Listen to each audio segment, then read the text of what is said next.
Donc rang 3 si je ne me trompe pas.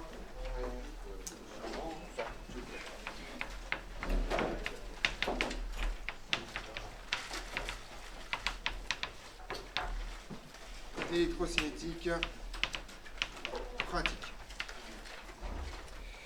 Donc ça va être un peu un paragraphe. Donc en gros, on va rien apprendre de vraiment nouveau dans cette histoire.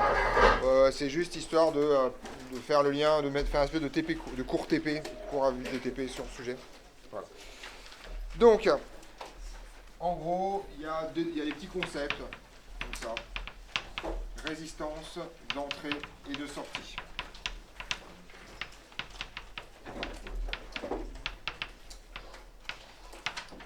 Voilà. Alors, ceci concerne en fait des appareils qu'on n'a pas vus en cours, enfin à moitié, et qui vont considérer en fait toute la classe des voltmètres, ou des ampèremètres, des appareils de mesure dans cette histoire. Alors, il s'avère en fait que lorsque vous branchez un voltmètre, vous le branchez en parallèle. D'accord? Donc ça, c'est un premier rappel. D'accord? Dans cette histoire. Voilà. Et en fait, l'idée, c'est que quand vous allez introduire un appareil de mesure dans un circuit, quoi qu'il arrive, vous allez en fait espérer qu'il ne perturbe pas trop le circuit. En vrai, c'est pas vrai. Votre appareil est un circuit fermé. Et donc, vous allez faire quelque chose. Quand on a un appareil de mesure, on appelle résistance d'entrée. C'est l'approximation la plus simple. En fait, on va appeler simplement résistance d'entrée une modélisation de son comportement quand vous le branchez dans le circuit. Autrement dit, la résistance par laquelle il peut être remplacé pour évaluer son impact sur le circuit. D'accord? Donc ça, c'est l'idée. Hein. Donc le principe est simple. Tout appareil passif, tout appareil de mesure,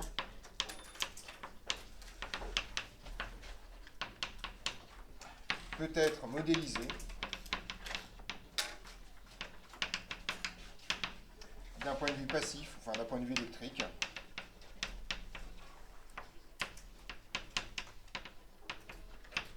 comme une résistance.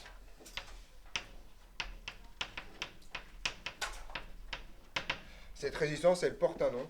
On appelle ça résistance d'entrée de l'appareil. On l'appelle résistance d'entrée de l'appareil.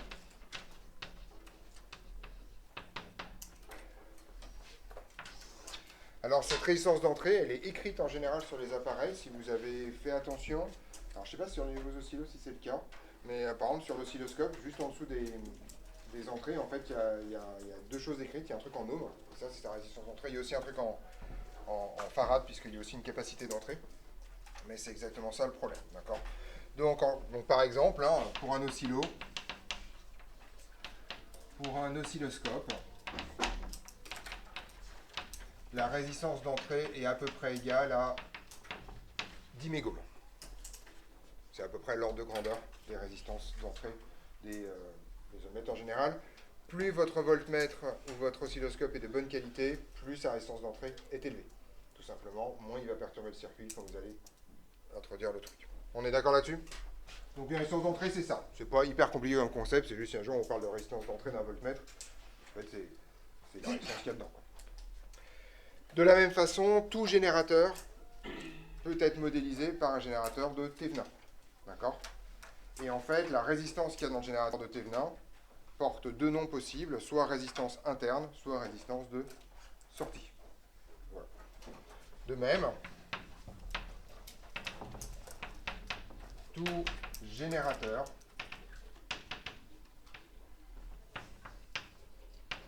peut être modélisé par un générateur de Thevenin. Vous vous souvenez ce que c'est qu'un générateur de Thevenin? C'est ce que j'ai appelé aussi générateur réel. D'accord? C'est un truc comme ça.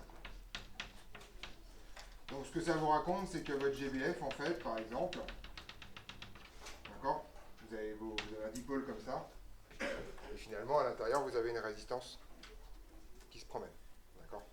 Donc, sa résistance est appelée résistance de sortie ou résistance interne.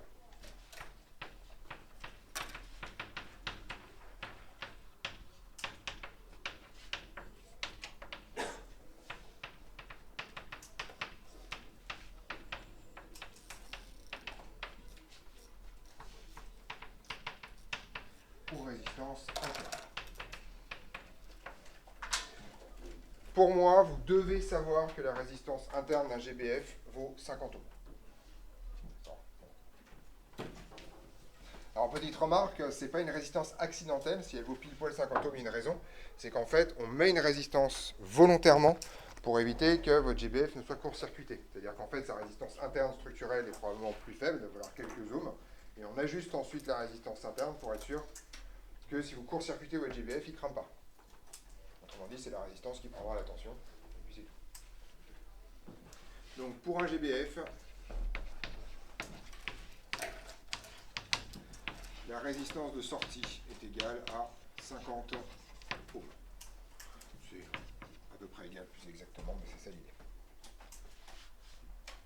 D'accord? D'accord? Alors, ceci a un certain nombre d'impacts. D'accord? L'idée est la chose suivante. Lorsque vous allez introduire un voltmètre en particulier dans un circuit, comme c'est une résistance qui est faite en parallèle du dipôle que vous êtes en train de mesurer. Autrement dit, vous n'allez pas avoir d'impact fort si la résistance ou le dipôle dans lequel vous mesurez la tension a une résistance faible devant celle du voltmètre. Je rappelle que quand vous avez deux résistances en parallèle, la résistance équivalente, c'est la résistance la plus petite. Donc si vous mettez un truc monstrueux en termes de résistance, c'est pas très grave, il ne va pas changer grand-chose. Par contre, en fait, si un voltmètre a pour résistance interne une résistance de l'ordre de quelques mégohms, vous ne pouvez pas mesurer la tension aux bornes d'un truc qui lui-même fait quelques mégohms, parce que vous allez perturber considérablement le circuit. D'accord ? Donc ça, c'est extrêmement important. Donc pour un voltmètre,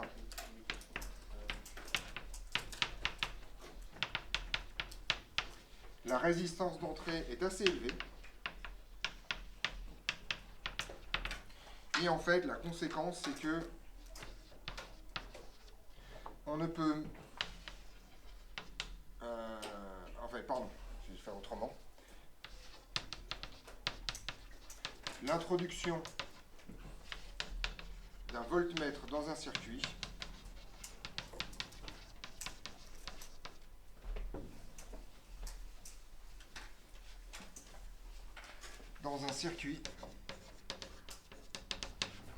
ne le perturbera, dans ce sens-là, si le dipôle mesuré a une résistance élevée.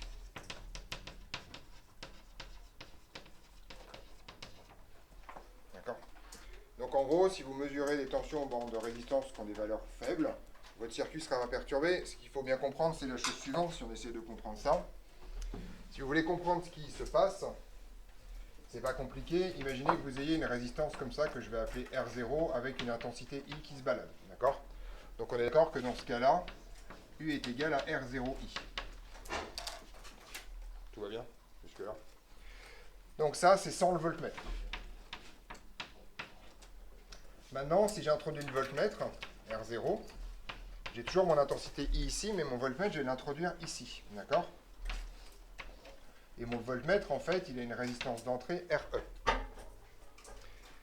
Et donc, la tension U que vous allez mesurer ici, ce que vous aimeriez bien, c'est qu'elle vaille toujours R0I. Mais à quelles conditions elle vaut R0I? C'est si, en fait, l'intensité qui est là, c'est I, sauf que là, vous avez mis un E. D'accord? Donc, si là, c'est à peu près égal à I, ça signifie que ici, ça doit être à peu près égal, enfin, en tout cas, ça doit être très petit. C'est que ce truc-là, là, que j'ai appelé I', doit être très petit devant I. Pour que I' soit très petit devant I, il faut que RE soit très grand devant R0. C'est la loi du pondiseur d'intensité qui vous raconte ça dans cette histoire. D'accord? Si on veut que I' soit très petit devant I, il faut que RE soit très grand devant R0. Sinon, en fait, l'intensité qui traverse R0 va se casser la gueule, et la tension que vous allez mesurer va se casser la gueule également. Oui. Comment l'intensité Elle s'appelle pas, je ne vais pas donner de nom. Je peux l'appeler I0 si tu veux, qui vaut à peu près I. Voilà. D'accord? C'est ça l'idée. Donc en gros, si vous avez une résistance trop grande, il vous faut un voltmètre de résistance encore plus grande pour ne pas avoir de perturbation majeure du circuit. C'est ça l'idée. D'accord? Voilà. Donc, en pratique et en TP, mais c'est vrai que par exemple vous allez pouvoir avoir des problèmes si jamais vous commencez à jouer avec les boîtes de décade, quand vous commencez à taper dans les centaines de kiloohms ou les mégohms, vous risquez d'avoir des problèmes si vous utilisez les voltmètres de base. Oui. Quand vous dites qu'il n'y ait pas de perturbation, c'est qu'il n'y ait pas de course. Non, non, non, c'est juste que tu veux mesurer quelque chose. Et tu ne mesures pas la même chose en fait.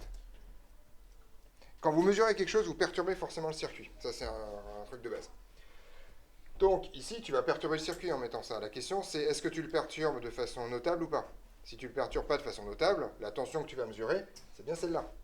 Si tu le perturbes, le U qui va être là, ça ne va pas être le même que ça. Donc, en fait, c'est juste ton multimètre te racontera n'importe quoi. Enfin, en tout cas, ne te racontera pas ce que tu as envie de savoir.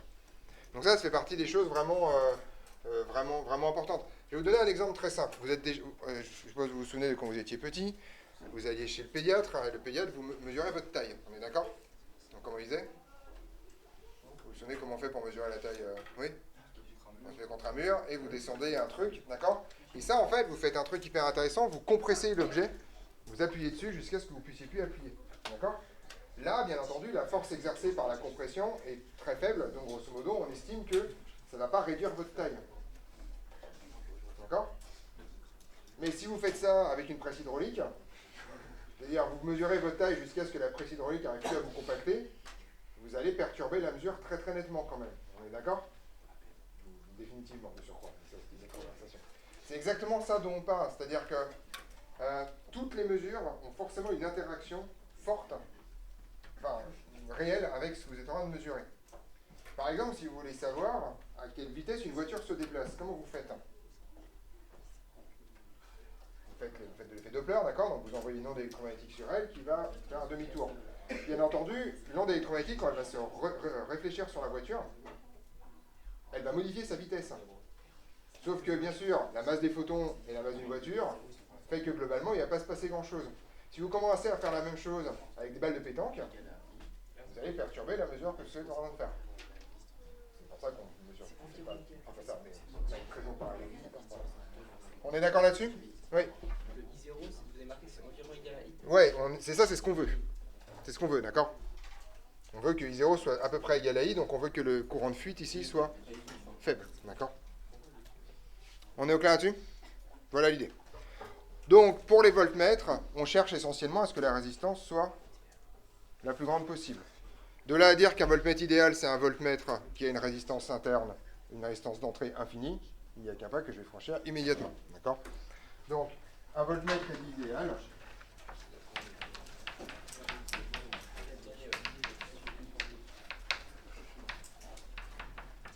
Est alors dit idéal si et seulement si sa résistance d'entrée est égale à plus l'infini.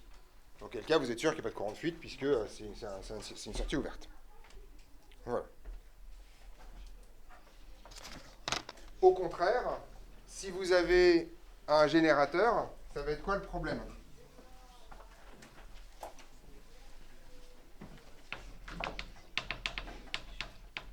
A l'inverse, si on considère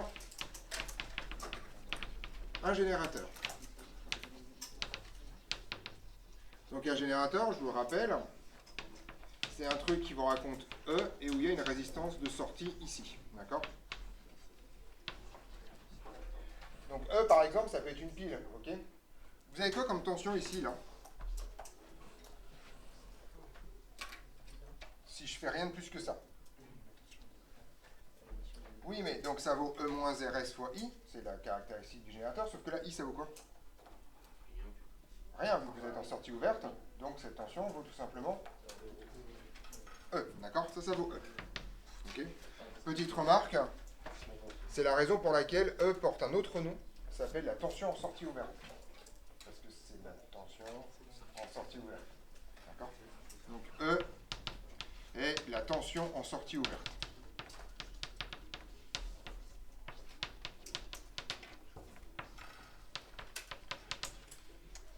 D'accord? Donc là, c'est si votre générateur, il est non branché.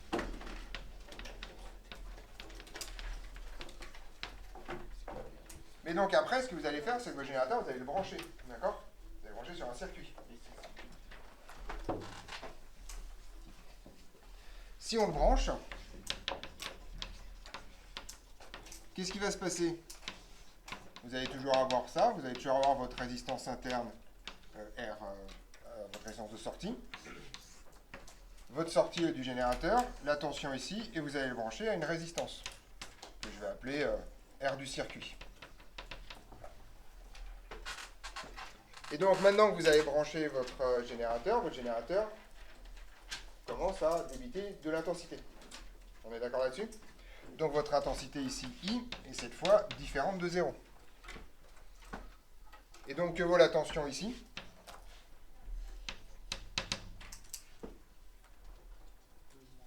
Ouais. Ça vaut E moins RS fois I. Mais ce que vous aimeriez bien, c'est que ça vaille quoi à peu près?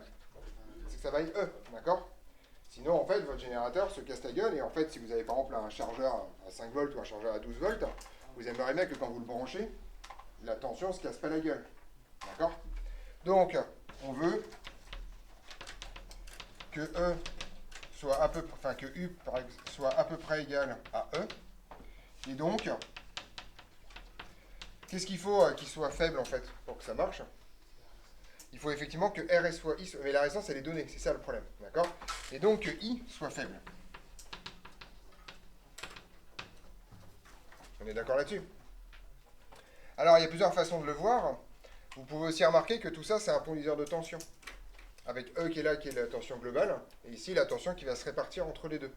Ce que vous voulez, vous, c'est que la majorité de la tension arrive ici. Autrement dit, que la tension là soit négligeable devant celle-là. Ça, ce que ça vous raconte, c'est que si vous avez compris le polyseur de tension, comme les tensions se répartissent de façon proportionnelle aux résistances, si vous voulez que la quasi-totalité de la tension soit là, ça signifie qu'il faut que la quasi-totalité de la résistance soit là. Et donc pour ça, il faut que RS soit très petit devant R du circuit. D'accord? Donc en gros, un générateur, au contraire, vous allez chercher à ce que sa résistance de sortie soit la plus faible possible, ou si jamais vous n'avez pas le choix, vous allez l'utiliser avec un circuit qui a une résistance très élevée. D'accord? Ou en tout cas suffisamment élevée. Donc, pour cela, il faut la condition suivante, que R circuit soit très grand devant la résistance de sortie.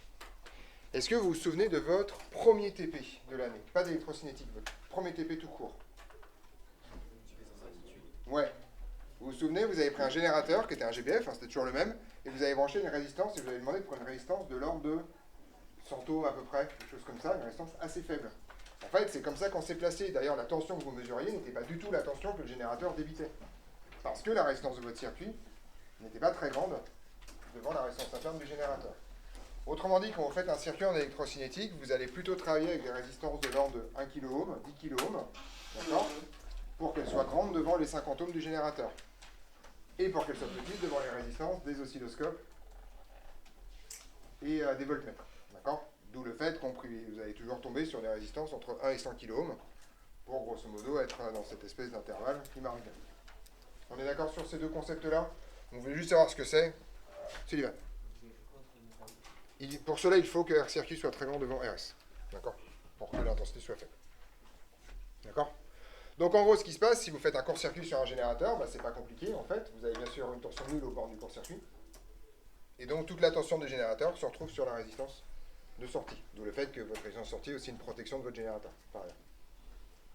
C'est elle qui vous fait attention. Dans le principe. Voilà l'idée. Si vous n'avez pas de disjoncteur. On est d'accord? Bien. Petit 2, si je ne me trompe pas.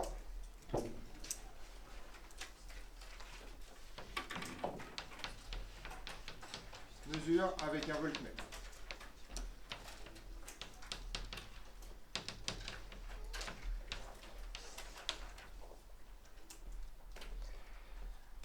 Alors, je vais vous donner deux choses, d'accord, et on va définir un peu divers trucs, d'accord. Ça va être un paragraphe un peu important. Donc, un voltmètre peut être réglé en DC, d'accord, ce qui en français se dit continu, en anglais c'est direct current, d'accord, ou en AC, c'est-à-dire en alternatif. Les fans de hard rock parmi vous savent de quoi on parle, les autres non. Voilà. Du vieux métal quand même, du vieux métal.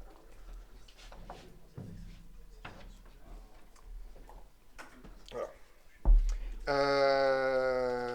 Donc maintenant vous savez pourquoi c'est comme ça. C'est pas très compliqué. Donc en gros, vous pouvez vraiment choisir les deux calibres. Vous l'avez fait en TPIA, si je ne me trompe pas. On l'a fait ensemble. Voilà. Alors, ce que vous devez savoir, c'est la chose suivante. En DC, un voltmètre mesure la valeur moyenne de votre signal. Voilà. C'est pas très compliqué.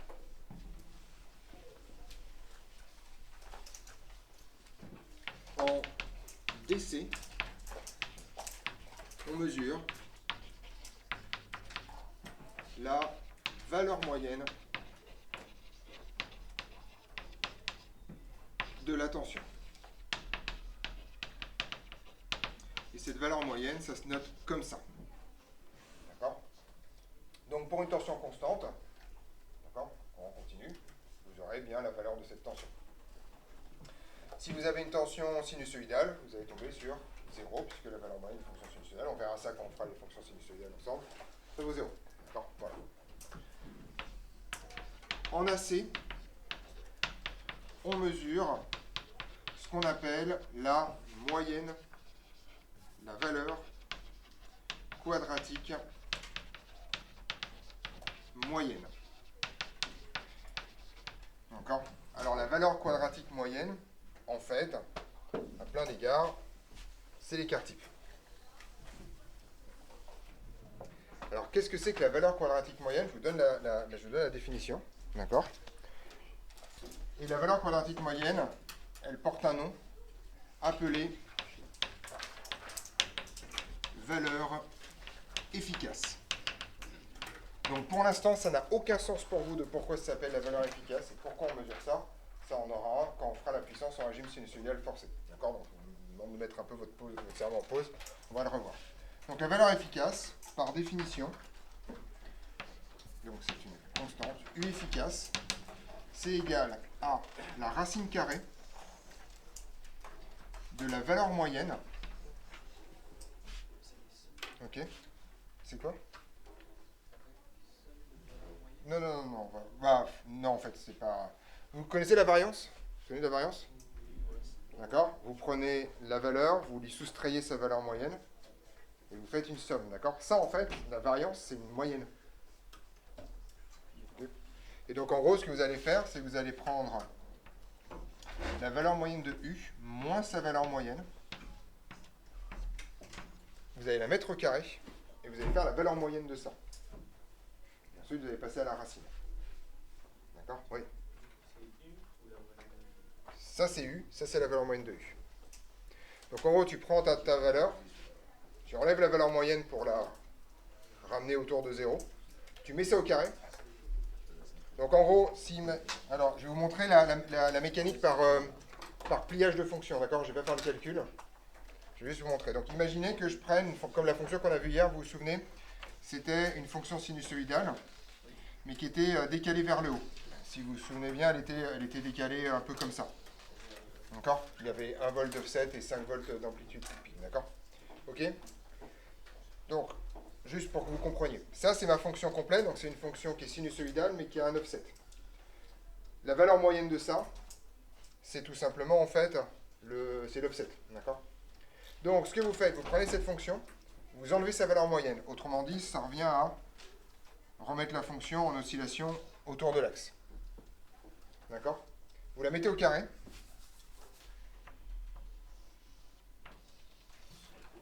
D'accord? Vous passez tout en côté positif.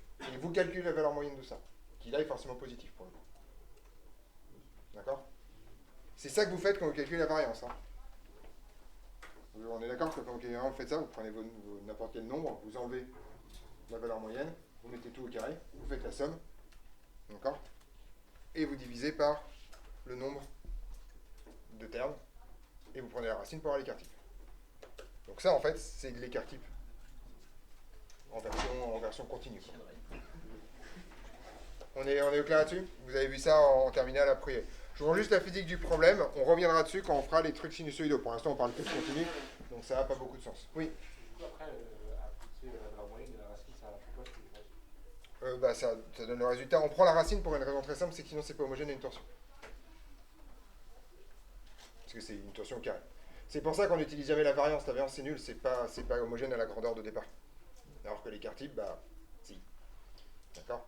Donc en gros, vous avez deux façons de construire la variance. Hein. Enfin, on aurait théoriquement deux façons.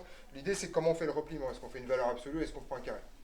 La valeur absolue pour l'élection de calculatoire c'est hyper chiant, donc on prend le carré. Mais comme ça fait un carré, ça change de dimension, donc on est obligé de prendre la racine à la fin. Voilà. Pas très compliqué. Voilà, je vous balance cette formule-là comme ça, vous la gardez dans un coin de votre tête, on la réutilisera beaucoup plus après, mais comme ça, tout au même endroit pour la suite. Voilà. Donc en gros, vous avez plein de conséquences. Si vous mesurez une torsion continue avec un voltmètre continu, c'est ce qu'on a vu en TP, vous avez la tension. Si vous faites une torsion alternative, vous n'avez que sa valeur moyenne, et donc si les sinusoïdales, ça va vous donner 0. Si au contraire, vous mesurez une torsion continue avec un voltmètre en alternatif, vous aurez 0, parce que vous prenez la tension, vous enlevez sa valeur moyenne, ça fait 0. Donc après, la valeur moyenne de 0, ça fait 0, 0 carré, ça fait 0, enfin voilà, donc on s'en fout, voilà. Et si au contraire, vous mesurez en AC une tension alternative, vous avez ce qu'on appelle sa valeur efficace, d'accord? Et le côté efficace, on verra pourquoi ça s'appelle comme ça, d'accord? Ça vient du fait que c'est ça qui contribue dans la puissance, en régime sinusoïdal forcé. Mais, fin de la parenthèse. On est parti. Ouais, c'est bon, c'est parfait. Petit 3. Donc vous avez dit que c'était un paragraphe un peu fourre-tout. C'est du fourre-tout. Ah, pardon. Pourquoi je le fais dans ce sens-là? Si, il est là. Bah oui, je l'ai pas fait. Bon, c'est pas grave. Ok. Désolé aussi. Point de masse. Alors, ce truc-là n'a théoriquement pas sa place ici parce que ça aurait dû être fait beaucoup plus tôt. Mais comme vous êtes des individus crédules, vous ne réfléchissez pas à votre cours dans le fond, je peux me permettre de faire ça. Je vous arnaque depuis le début, depuis la première heure de ce cours d'électrocinétique, il y a un problème. Je vous ai dit en fait, le potentiel, d'accord, on définit le potentiel d'un point, et je vous ai dit que c'était comme une altitude électrique, on est d'accord? Est-ce qu'on a le droit de parler d'altitude sans préciser quelque chose d'autre? On se place par rapport à quoi, en fait? Ça veut dire quoi, une altitude, si vous ne définissez pas le zéro? Donc, bien sûr, vous avez appris que l'altitude, c'est par rapport au niveau moyen de la mer, d'accord? Donc, c'est passé crème tranquillement, j'ai pas eu besoin de le dire. Mais si je fais une transposition, je ne peux pas parler d'altitude électrique sans dire, à un moment donné, il faut ça. Alors en fait, c'est une arnaque qui n'est pas grave, parce qu'en fait, vous remarquez que la seule chose qui compte, c'est les différences de potentiel, et que donc la référence disparaît dans cette histoire, de la même façon que la hauteur d'un bâtiment ne dépend pas du choix de la référence des altitudes. C'est l'altitude du haut moins l'altitude du bas, mais vous en foutez que si vous avez commencé à calculer par rapport au niveau moyen de la mer, ou par rapport à quoi que ce soit d'autre. D'accord? Donc, en soi, le cours est absolument pas perturbé par ça, mais quand même, il aurait peut-être été sympathique de préciser à un moment donné qu'on prend une référence. Et bien, c'est pas très compliqué, c'est ce qu'on va faire maintenant. En fait, de façon arbitraire, on fixe dans un circuit ce qu'on appelle un point de masse, et par convention, c'est une référence, on dit que dans ce circuit-là, le potentiel vaut 0. Donc, c'est pas très compliqué. On appelle point de masse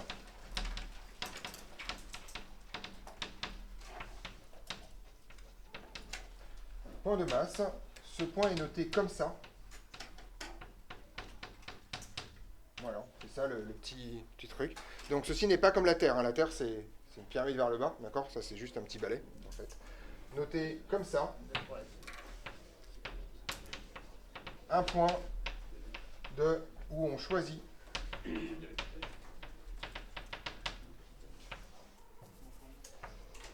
un potentiel nul. Voilà.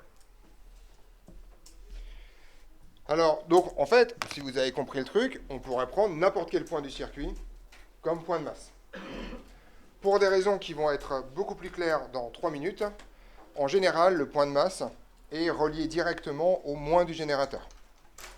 Donc, en général, le point de masse, on considère que c'est les fils qui sont reliés au moins du générateur. En général, on choisit le moins du générateur. Donc ça signifie que quand vous avez un circuit, vous pouvez avoir un générateur comme ça, par exemple, il va se passer des trucs, on ne sait pas trop. D'accord ? Et ici, branchez votre point de masse. Et donc, il s'avère que si vous faites ça, l'intégralité des points qui sont là sont à un potentiel nul. Potentiel nul, d'accord? On est au clair là-dessus? Voilà l'idée.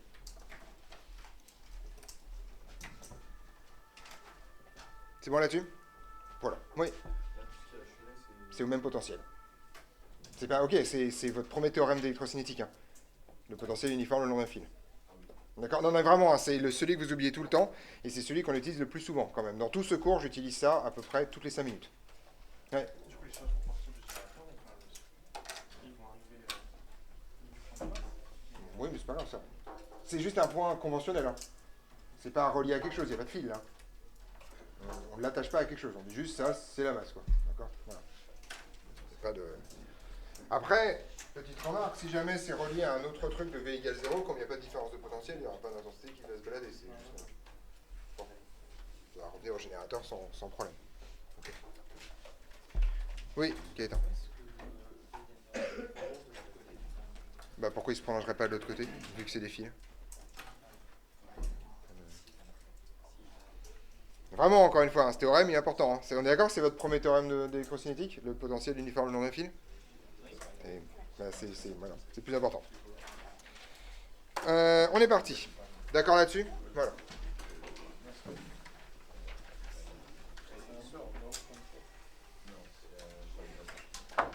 Alors, en travaux pratiques, en pratique plus exactement, le point de masse pose des problèmes. Oui, je t'écoute.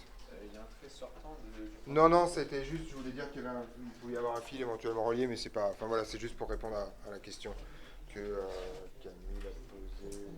Enfin, voilà. Voilà. Et pour dire qu'il n'y a rien qui se passe en fait dans cette histoire. On est d'accord là-dessus sur le point de masse? Voilà. Alors, en pratique également.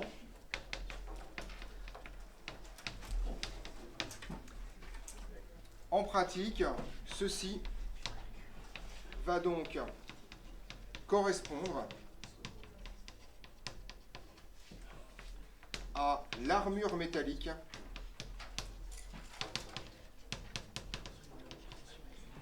du GBF. Donc, ça c'est hyper important à comprendre. Vous vous souvenez en TP hier, vous avez branché vos prises sur des trucs qui étaient comme ça. D'accord? D'accord? C'est des espèces de petits cylindres comme ça, là, voilà, je sais pas trop. Ok? Prise coaxiale. Donc, ça, là-dedans, c'est le plus de votre GBF, d'accord? Et de l'autre côté, l'armure complète, c'est le moins, d'accord? Ça, en fait, c'est relié à la masse, cette histoire. Oui. Les HUV en violet, c'est à partir du point de masse. C'est sur tous les fils. Sur toute la ligne. Mais c'est... Déjà, c'est la troisième fois que je le dis dans les 3 dernières minutes, donc j'en ai un peu marre. Et j'en ai surtout marre que vous n'appreniez pas votre théorème de base. Le potentiel est uniforme le long d'un putain de fil. Donc, tant que tu trouves des fils, c'est toujours le potentiel nul, dès qu'il y a des fils. D'accord? Mais t'inquiète pas, tu vas le savoir poser la question. Mais c'est le théorème fondamental en électrocinétique, il n'y en a pas d'autre. On l'utilise tout le temps, dans tous les exercices. C'est pour ça que je fais des hachures. D'accord? Donc, il n'y a aucune raison que ça s'arrête là, il y a un fil qui part derrière. Donc, tant que tu passes par des fils, ça va bien marcher. Oui, Samy. Le schéma, c'est là où vous branchez le... Ouais, je sais pas d'où en dessin pour le coup, c'est la prise là qui sort du GBF. Quoi. C'est la prise coaxiale. D'accord? Non, c'est pas un fil, c'est un cylindre là. Puis vous voyez ici, ça va, c'est bon. C'est pas le T, c'est le trou à l'intérieur. C'est la prise de votre GBF, elle était ronde, on est d'accord? Ah, mais c'est un. Il y a un point à l'intérieur. C'est pas juste un rond là. Non, c'est une perspective là, mais c'est bon. Oui, il est branché derrière la perspective. Oui, après, là, il y a le GBF quoi, qui est là, enfin voilà. Mais le point de masse. Le point de masse, il est sur l'armature métallique. Il est dessus. Il est dessus, d'accord? En gros, si vous voulez, pour un objet que vous comprenez peut-être mieux, je vais essayer de pas... Il faut pas que je débranche tout. Qu'est-ce que je peux débrancher sans... C'est ça. Prenons un objet que vous comprenez beaucoup mieux. Ça, c'est une clé USB, on est d'accord? Vous avez des contacts à l'intérieur, mais une clé USB, c'est métallique sur l'extérieur. Ça, c'est le point de masse. L'armature métallique extérieure, c'est le point de masse. Quand vous le branchez sur un ordinateur, c'est connecté électriquement à l'intégralité de la carcasse de votre ordinateur. Hein? Et à la terre aussi. Pour un ordinateur, non, parce qu'un ordinateur n'a pas de, Ah oui. n'a pas de prise 3, mais pour des appareils comme les nôtres, c'est ça qui va se passer. Effectivement. Voilà. Voilà. Donc ça va venir. On est d'accord là-dessus? Autrement dit, structure. Et ça, c'est important parce que ceci a la conséquence suivante. C'est que tous les appareils, donc la carcasse, ce que j'ai appelé l'armure métallique, cette armure est également reliée à la Terre.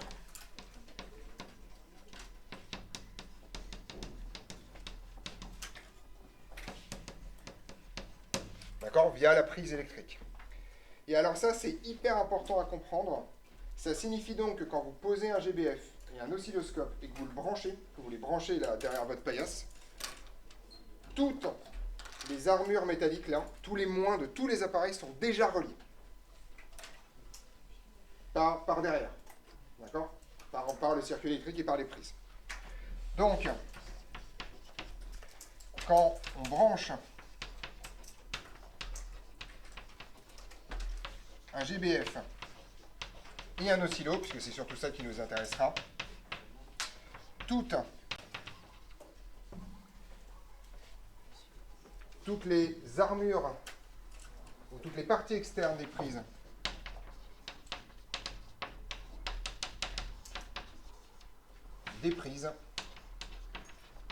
sont au même potentiel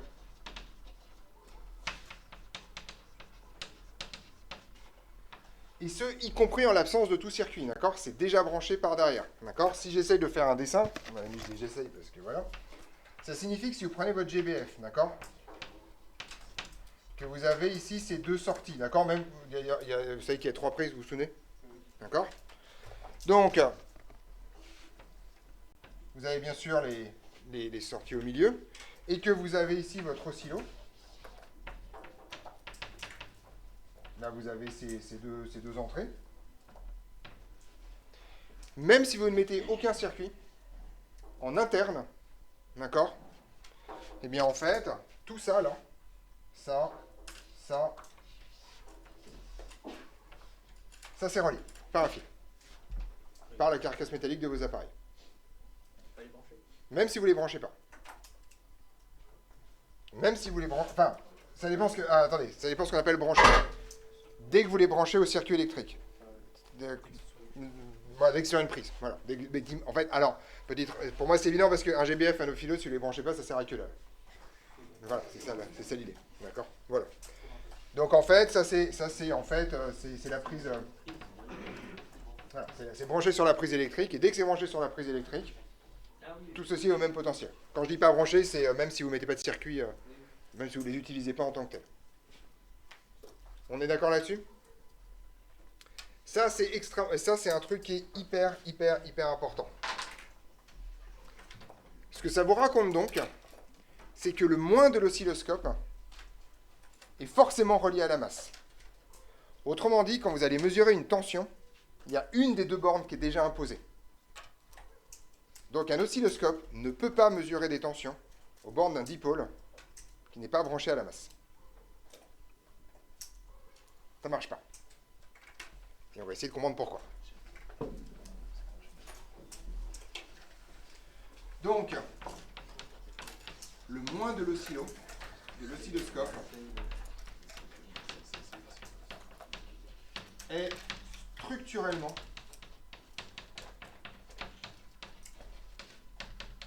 relié au moins du générateur.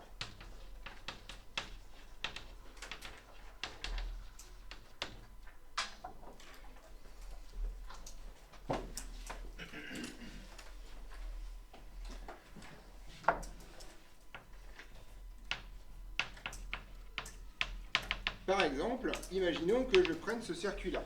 J'ai donc un GBF ici. Je mets une résistance R1 ici et une résistance R2 ici. Et puis je ferme le circuit. On est d'accord là-dessus?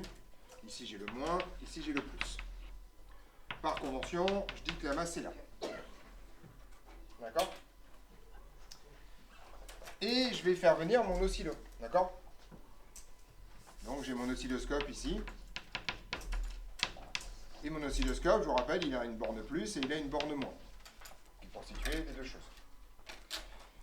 Imaginons que je branche, donc là je vais prendre un fil, alors le violet ici ça sera comme des fils noirs, d'accord, et puis le orange comme des fils rouges, parce que, ah si, rouge je peux faire, mais noir, c'est pas très noir, ça doit exister je suppose. Imaginons que je branche mon oscillo ici par exemple. Vous êtes d'accord que physiquement je peux le faire, hein. Qu'est-ce qui se passe là? En fait il y a un problème parce que là, c'est relié ici. Et donc en fait, ma résistance R2, elle est court-circuitée par les fils qui sont derrière. Et donc mon circuit n'est plus du tout le même. Oui, Simon. Alors c'est encore celui, ça veut dire que ton truc va, l'intensité va diverger et donc tu vas faire le feu à ta maison. Mais ça, c'est pas ça qui se passe ici. Ouais. Non, c'est-à-dire qu'ils sont reliés par un fil.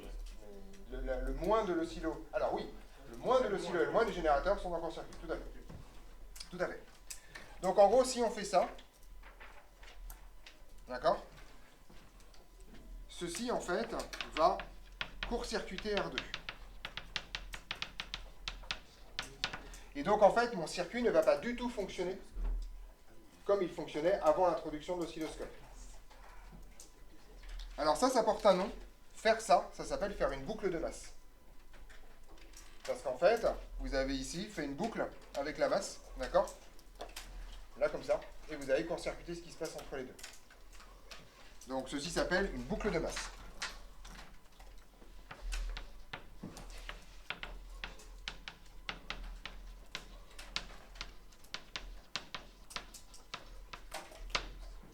La conséquence immédiate, c'est que dans un circuit comme ça, vous ne pouvez pas visualiser la tension au bord de R1 avec un oscilloscope.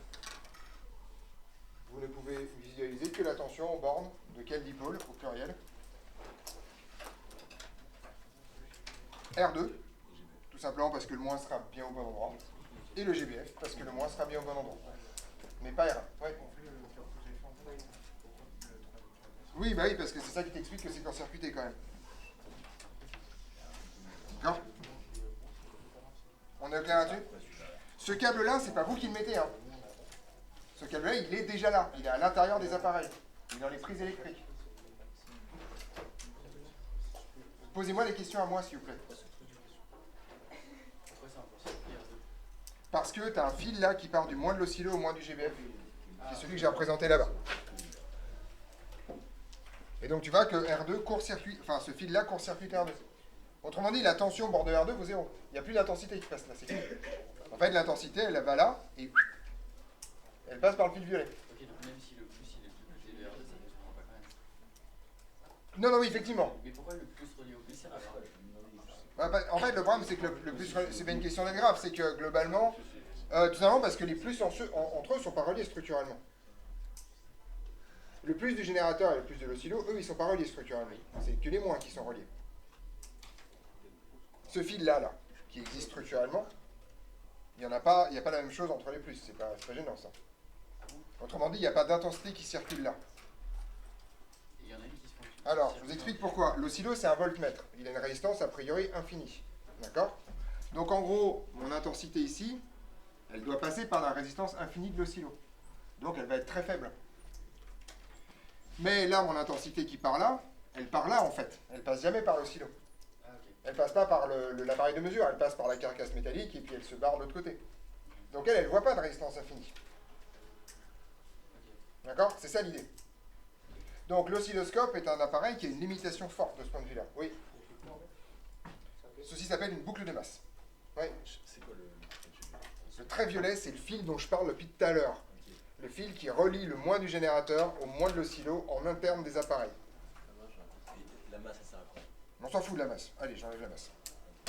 Ah, il sert à rien. Enfin, si, si, parce qu'en général, je vous ai dit éclat, en général, on prend la masse au moins du générateur. Donc, mais le fait que ce soit de potentiel nul, on s'en fout complètement, c'est pas la question. On est d'accord? Non, mais reposez vos questions. Vous comprenez ce qui se passe ou pas là? Non mais c'est hyper important ça.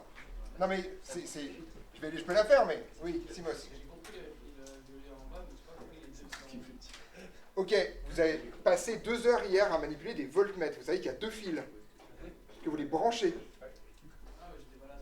Ah bah oui, bah forcément, ça aide pas. Donc ça, c'est les 2 fils de votre oscilloscope que vous branchez. Vous êtes d'accord qu'on peut brancher ça là et là? On peut faire ça.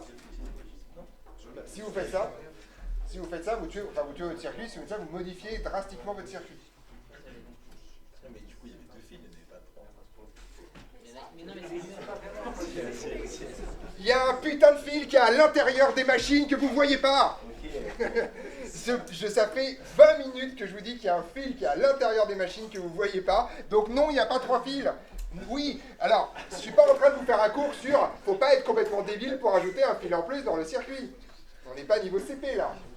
Je vous dis juste que si vous faites ça, bien que vous ayez l'impression d'avoir fait un truc legit, vous ne le faites pas parce qu'il y a un fil en interne dans les machines que vous ne voyez pas, mais qui est quand même là. C'est bon? Donc non, il n'y a pas 3 fils, on est d'accord. Il n'y a pas 3 fils, il y a juste... en fait, il y a juste les prises derrière quand même. Ah oui, c'est le fil qui passe par le... Ah, j'ai déjà vu quand même. Le fil qui passe par les prises, par la terre. Ok, ouais. C'est ce que j'ai écrit partout là. C'est celui-là, là. C'est celui-là, c'est ce dont on discute depuis tout à l'heure. Ok, ouais, c'est bon. C'est bon? Voilà. Ouais. Ouais, bah ça... Ah, parce que c'est une résistance nulle ça donc. C'est une mesure d'intensité ça. Si t'as une résistance nulle, on mesure l'intensité, l'intensité d'un double orange ou zéro. Mais oui, l'intensité passe dans la résistance la plus faible.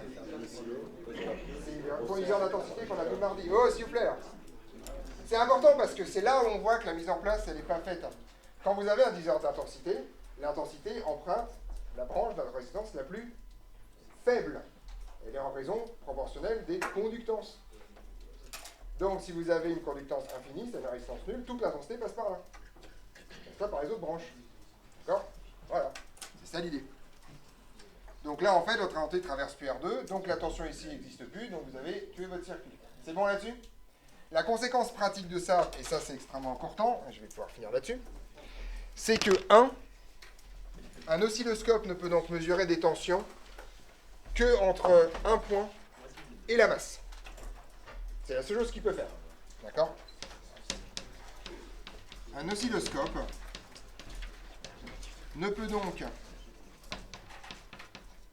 mesurer des tensions qu'entre un point et la masse. Comme le potentiel de la masse, ça vaut 0, en fait, un oscilloscope mesure des potentiels. Puisqu'il mesure la tension, il fait VA moins 0, donc il mesure des potentiels. D'accord? Il mesure le potentiel.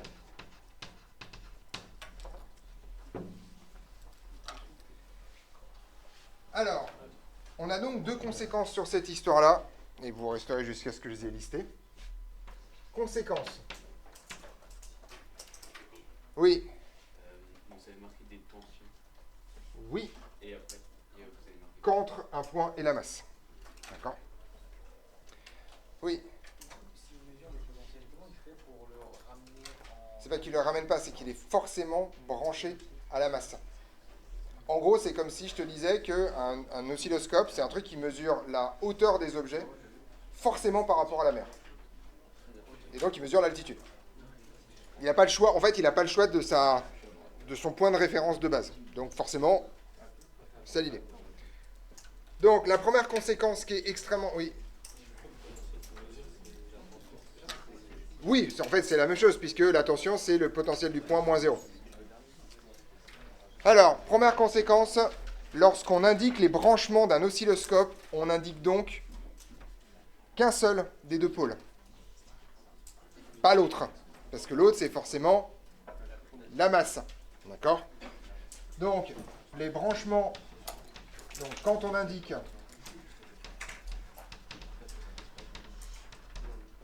les branchements d'un oscillo,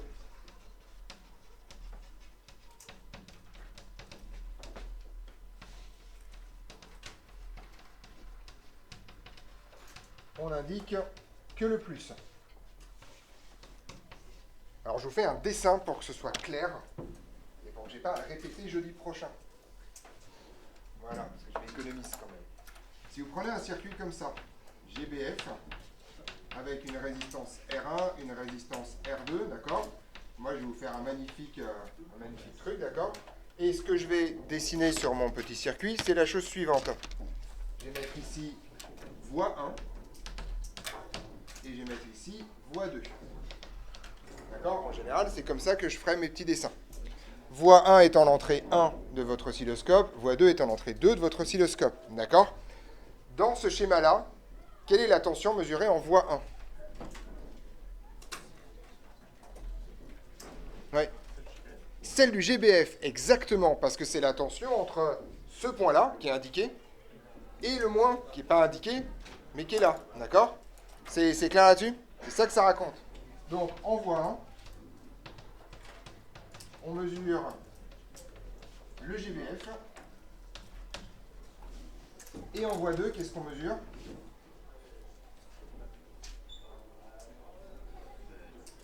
Oui, c'est pas compliqué, hein. On mesure donc? Louis? Ah, vas-y, c'est bon. Hein. Ouais. R2. D'accord? On mesure la tension en bande de R2. Parce que c'est la tension entre ce point-là et la masse.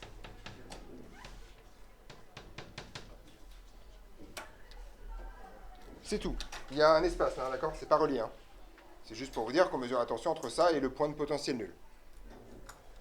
La deuxième conséquence, c'est que pour ne pas se tromper, en TP, tout point qui est relié en théorie à la masse doit être branché avec un fil noir. Et donc, si vous commencez à mettre un fil rouge sur un fil noir, ça signifie que vous êtes en train de faire une boucle de masse. D'accord? C'est ça que ça vous raconte. Parce que si vous commencez à mettre le rouge du GBF sur un fil noir, ça veut dire qu'en fait, il y a un problème quelque part. Donc ça, c'est la deuxième conséquence, c'est une conséquence pratique. Deuxième conséquence. Et alors ça, c'est vrai en TP, mais si un jour vous faites de l'électronique, vous allez faire pareil. Si vous faites de l'électricité, vous allez faire pareil. D'accord? Tous les trucs qui sont reliés au moins doivent avoir la même couleur. C'est une norme. Si vous avez déjà fait de l'électricité dans votre vie, tous les trucs reliés au moins, c'est-à-dire qu'on appelle le neutre, c'est en bleu. Vous n'avez pas le droit de faire un câblage électrique avec des fils autres que bleus sur du neutre. Pour la Terre, c'est du jaune et vert, et pour le reste, vous faites ce que vous voulez, c'est la fête. D'accord? Voilà. Donc, tous les fils reliés, tous les fils reliés à la masse sont par convention noirs. D'accord? Donc les fils noirs, vous avez en TP. D'accord? Donc quand vous faites votre circuit, vous prenez par exemple, là ici, ce fil-là, ce sera un fil de la couleur que vous voulez. Ce fil-là, ce sera un fil de la couleur que vous voulez. Celui-là est forcément noir. D'accord? Et donc, si jamais vous branchez, par exemple, le fil noir de l'oscillo ici, c'est que vous avez le droit de faire une connerie. Voilà. Oui. Aucune importance à l'intérieur. C'est juste pour se repérer. On est d'accord. Je t'écoute derrière. C'est les deux tensions que vous mesurez. Ça, en voie 1, vous mesurez cette tension-là. En voie 2, vous mesurez... Bah, les flèches, c'est toujours les tensions. C'est la masse. Bah, parce que c'est la tension entre un truc et un autre truc. Donc c'est la tension entre ce point-là et la masse. On est d'accord? Toujours la même. Je t'écoute. C'est quel